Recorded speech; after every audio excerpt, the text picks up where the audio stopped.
but also space. And so when we think about leisure, time is really at the core of this, because quite often leisure is even defined as free time. But that's a little deceptive, because not all free time is leisure. Correct. And which was my confusion. Right, we can take time off, but we're not really engaged in leisure. Yeah, leisure is different. Right, so as we've mentioned before, and it's probably good to do a little reminder on these two definitions of leisure that we've previously discussed that came out of the ancient Greek time period. Chronos, or chronological time, is this linear time that we more commonly associate with time in our current society in the United States. But with leisure, we're using the other Greek notion of time, kairos. So again, K-A-I-R-O-S. And this is this idea that we can lose time, that time occurs in multiple realms and can come together in the sense that chronological time no longer exists in a recognizable fashion. So as we're thinking about the relativity of time and different activities where perhaps we lose time, do you have any activities that you find yourself, when you're engaged in it, all of a sudden literally hours can pass and it feels like mere minutes? I used to. Used to. Is the short answer. And in preparing for this show, we were talking about leisure, and I remember saying to you, oh, well, yeah, I have downtime, and I watch Netflix a lot. And my response was, that's not leisure. Not leisure. You know, what do you do where you just lose time? And I said, oh, yeah, I watch Netflix. I lose all kinds of time. But in reflecting on that, it's not me and my flow, right? It's actually more mindless. I have some downtime, so I sit there, I lose time in somewhat of a robotic way when I'm watching a screen. Well, that's an important distinction. I like how you said that, it's mindless. It's like when we're sitting there in front of either the television or the internet, because I know, like, when I watch my children different times with their YouTube clips and so forth, they can spend a lot of time, and in a sense, they're losing perhaps the productivity of time. And they might even consider that a type of recreation. It's something they enjoy. But they're not necessarily but it's not really in their flow, leisure. Leisure's not something that you can mentally check out of. You have to be both cognitively and physically And in engaged. fact, you're sharply focused. Exactly. Yeah. Okay, so I have activities that I used to engage in for leisure. And I brought a little sample here. I used to knit a lot. I started knitting in college. Loved it. That's a skill I always wanted to learn how to do and haven't found the time for. Well, this is the last piece that I actually was working on, and I don't know if you can guess, but it was a baby blanket for my now 6-year-old daughter. So clearly I have not engaged in leisure in quite some time in this way. And yet chronologically she continued to grow. Exactly. And there was a holiday season years ago where everyone in my family got a scarf. I mean, I was really into this. Well, maybe someday I'll be a grandmother. I'll get back to it. And let me ask you, when you were really into knitting, was it about the product that you were producing, the scarf, the blanket? It was the fun in doing the activity it, itself. right? That's leisure. Everyone got a scarf, not because I thought, wow, this is the best gift ever and everyone's going to love it. In fact, I'm sure they were gracious and polite, but I'm sure they were beautiful. Well, beautiful it was more about that time that I spent. It was very therapeutic for me in a way. So I also used to read a lot. I also used to write a whole lot. I have journals upon journals. Since I've been involved in the doctoral program at PSU, and I have to read and write a lot, I've gotten away from it. So things are a little flavor. Absolutely, and things are a little out of balance. But I brought a little poem, and I would engage in writing poetry. I loved it, and time would pass, but I was sharply focused, like we were talking about. So this is a little poem I wrote about my daughter and the day that she cut her hair into a mullet. She was 2 years old at the time. I was getting myself ready, and you were quiet as could be. You didn't want anyone to know or anyone to see. You had reached way up high, and then quietly you took a small little sewing kit. You're more sneaky than you look. I'm kind of like a Dr. Seuss flavor.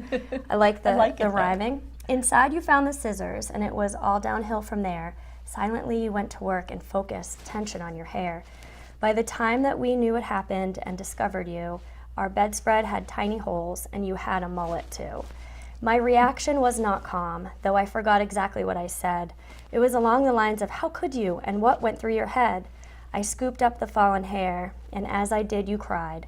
In that moment, I couldn't see just how hard you tried. I expressed my disappointment quite clearly, I am sure, but I realized so much about that moment as I thought about it more.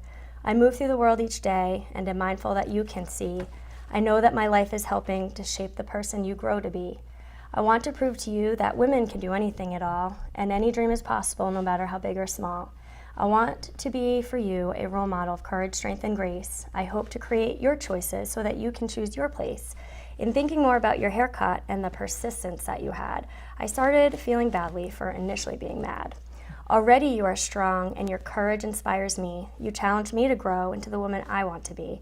You looked into the mirror with a smile ear to ear. Your confidence overpowered any trace of fear. Your independence shined and you saw beauty without doubt. I realized you already understood all it is I talk about. My heart was filled with pride as I watched and studied you. Such a fiercely determined spirit at the tender age of 2.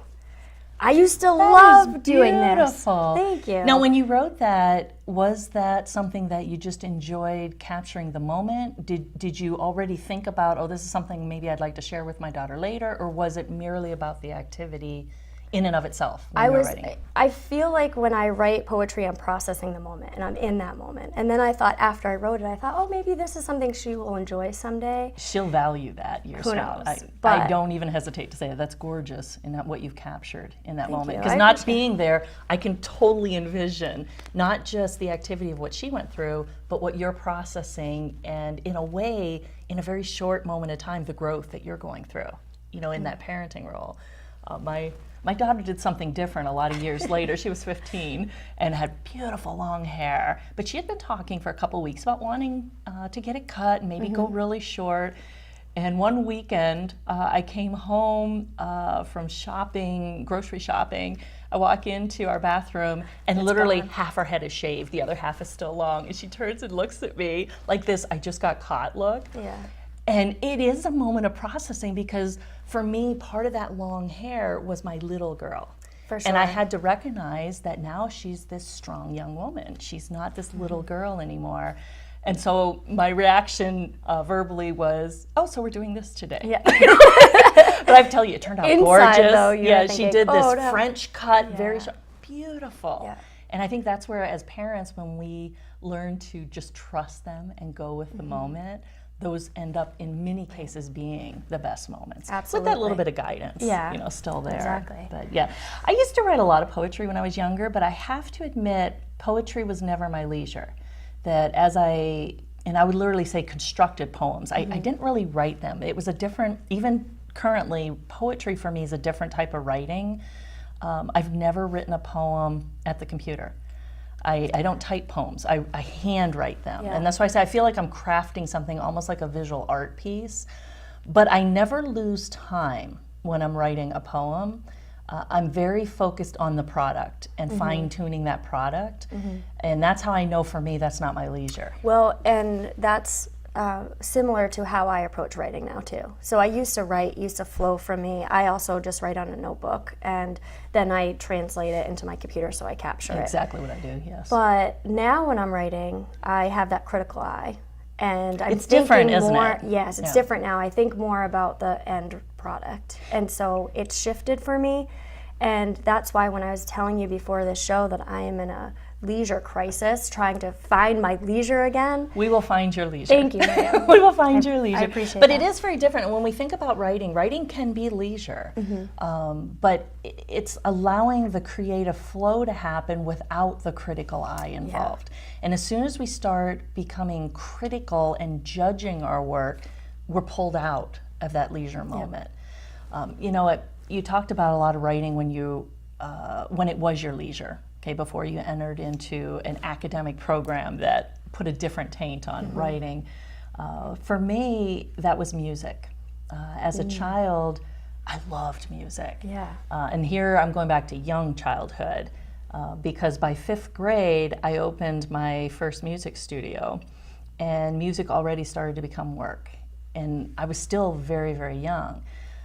But when I was first introduced, and my first instrument was the guitar, fell in love with it.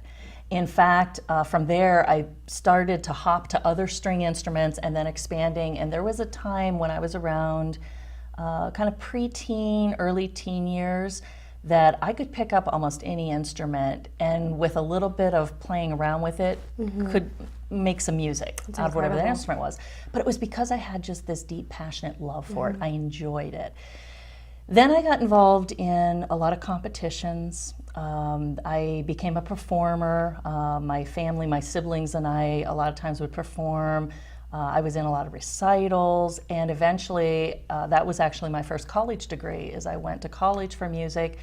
And somewhere in the midst of all this competition, opening the music studio, which started with just a few students. By the time I graduated from high school, I had 38 students taking guitar and piano. It was a full business at that point. And I had to shut it down because I was going off to college, but again to study music, but it became academic and highly criticized. I was always being evaluated at every turn. Long story short, or long story long, that it took a lot of the pleasure and joy out of it for me. It clearly wasn't leisure anymore. I was always thinking about the product being produced, which is really strange with music because it's a fleeting product. Unless you record it, it's in the moment and it's gone. But I stopped to think about it as being in the moment. I started to think more about those recordings or the competitive model. And when I graduated from college, now I also doubled up with a philosophy degree, but I walked away from music for about 10 years. Never sat down at a piano, never picked up my guitars, although I hauled them with me as I was moving around the country. I didn't really play the instruments anymore. And it took 10 years for me to then purchase another piano and come back to playing music for its own sake. And that's what I do now. I don't perform. I rarely even play when I'm at the house in front of other people.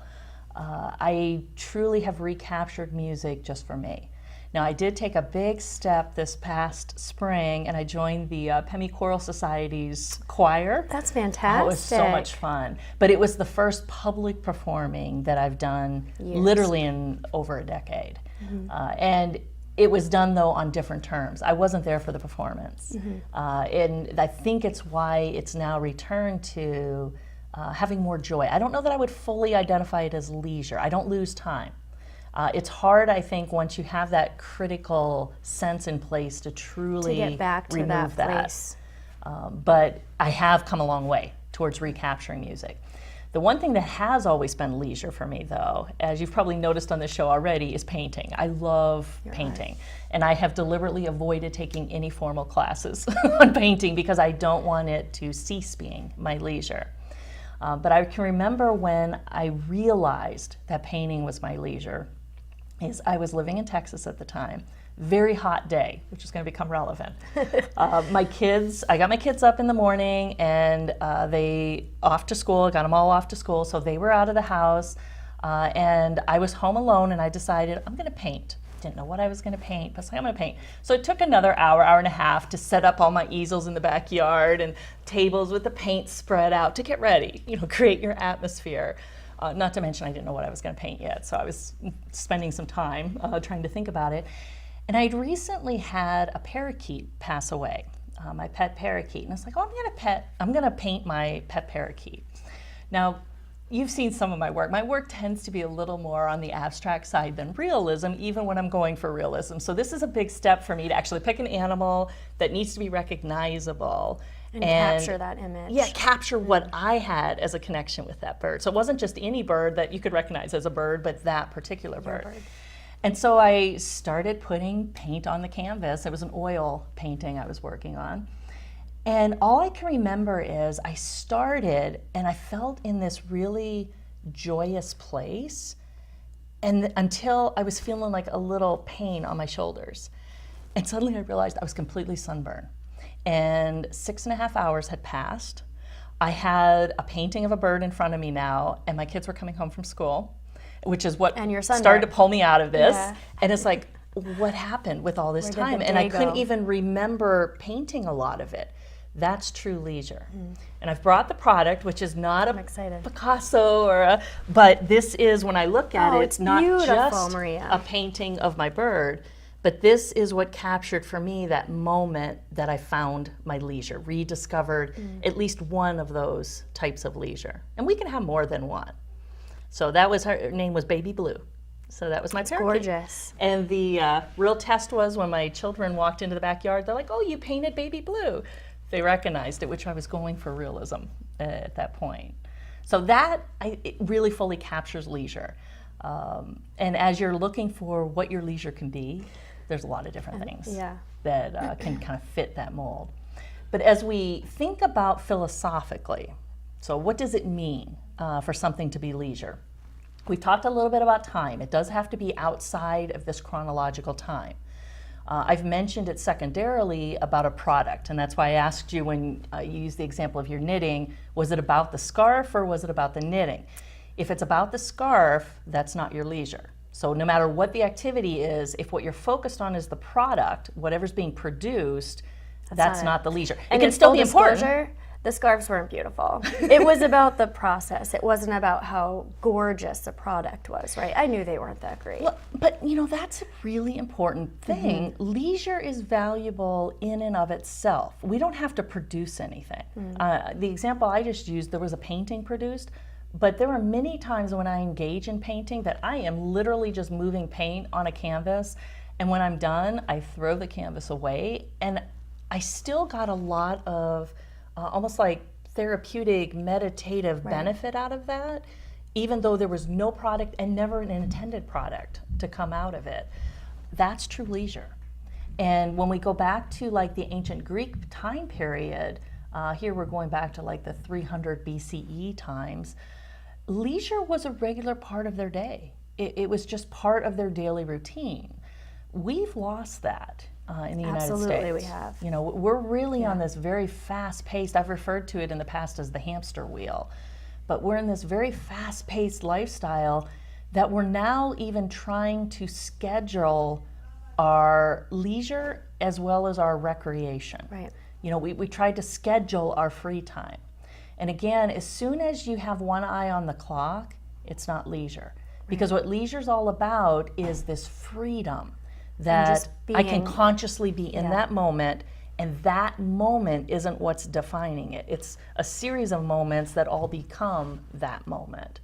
So when I'm scheduling a half-hour break, or I'm going to, let's say, go on a hike, but I only have 45 minutes, so I'm continuously checking my That's not watches, if we leisure. have watches anymore, but checking my phone.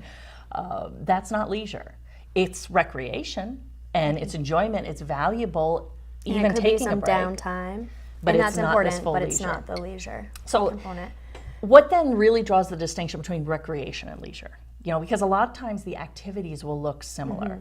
A large part of it is state of mind.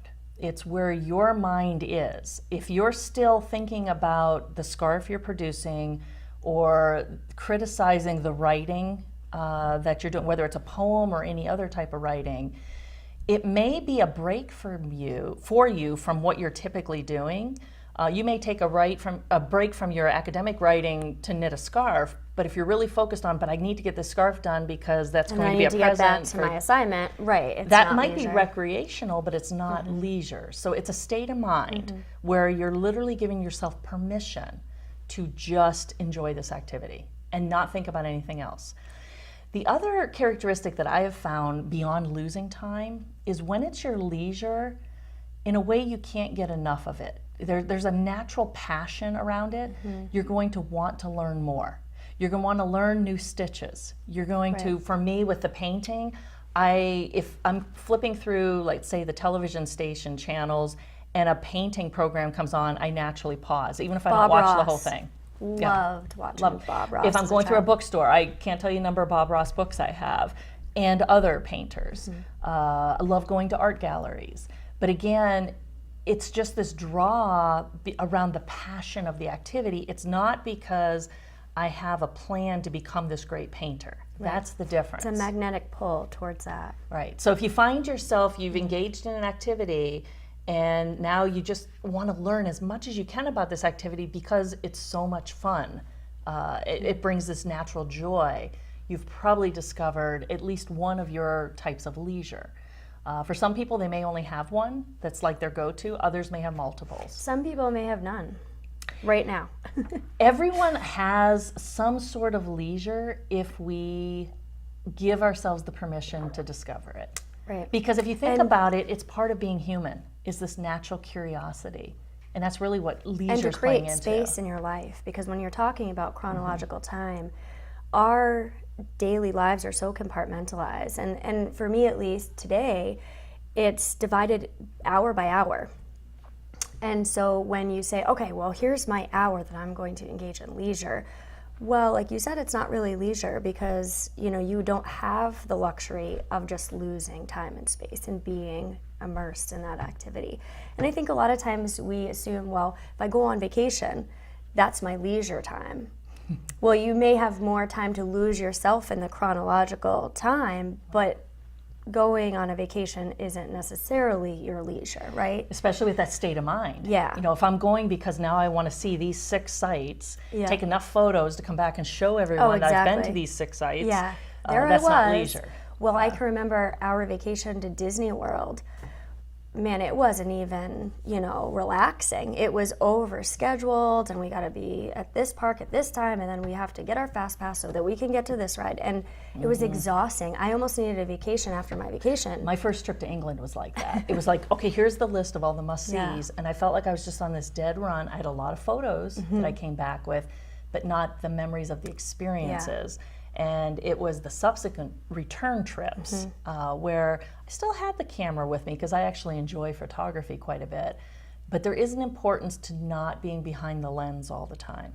There's a separation when we're taking photos and separating ourselves from that natural experience. And I take so many photos because I'm trying to capture that moment, but I've pulled myself away from that. I want to experience the moment and take a mental photo is what I talk about. And, you know, I will stare at my children and they will say, Mommy, what are you doing right now? And I'll say, I'm taking a mental photo of you in this moment so I remember what it was like, you know, when you were 11, when you were 8, to get it when in you were there 6. and to be able to keep Exactly. it. I'm thinking of it from the standpoint of your children. Yeah. Like, okay. What are you doing? Yes. I'm But it trying to is capture this important. moment. Yeah. And I think it's why we tend to rely very heavily, especially as parents, on photos. We Yeah. don't trust our memories. Right. You know, and so that photo gives us this physical product rather than relying just on our mental images. And both are important, Right. but it is extremely important, I think, to be present in the moment we're in. In fact, there's even a popular movement emerging around slowing down. You know, I'm reminded of Carl Honoré's book, In Praise of Slow, where his moment of realization is he discovered he was rushing through his favorite parts of his day. He said the best part of his day was reading bedtime stories to his son. And he was cutting out pages and skipping through the stories so he could get back to his work emails. And that was his kind of wake-up call that it was time to slow down. This is what I love the most, and I'm trying to shorten it to get to something that I don't love. Yeah. Right. So And to take the how time many- in those moments we really enjoy. Right. How many times have I helped my children select the shortest book possible because I want to read to you. I want to be in this moment, but I don't have all that much time, chronological time. And so let's read this 4-page, you know, cardboard book instead of. And it's almost like we can then diving check it off. Exactly. So I did my thing for Well, the day. and how often, speaking of that hamster wheel, do we go through our days checking off our task list Right. in so many ways? So I see we're about out of time, so let me wrap it up today with a very famous poem. You may even have heard this one called Leisure by William Henry Davies. And I think it really captures exactly what we've been talking about and the importance of slowing down and working leisure into our lives if we want to have full and happy lives. So again, this is Leisure by William Henry Davies. What is this life if, full of care, we have no time to stand and stare, no time to stand beneath the boughs and stare as long as sheep or cows, no time to see when woods we pass where squirrels hide their nuts in grass, no time to see in broad daylight streams full of stars like skies at night, no time to turn at beauty's glance and watch her feet how they dance, no time to wait till her mouth can enrich that smile her eyes began. A poor life this if, full of care, we have no time to stand and stare. With that, we're going to sign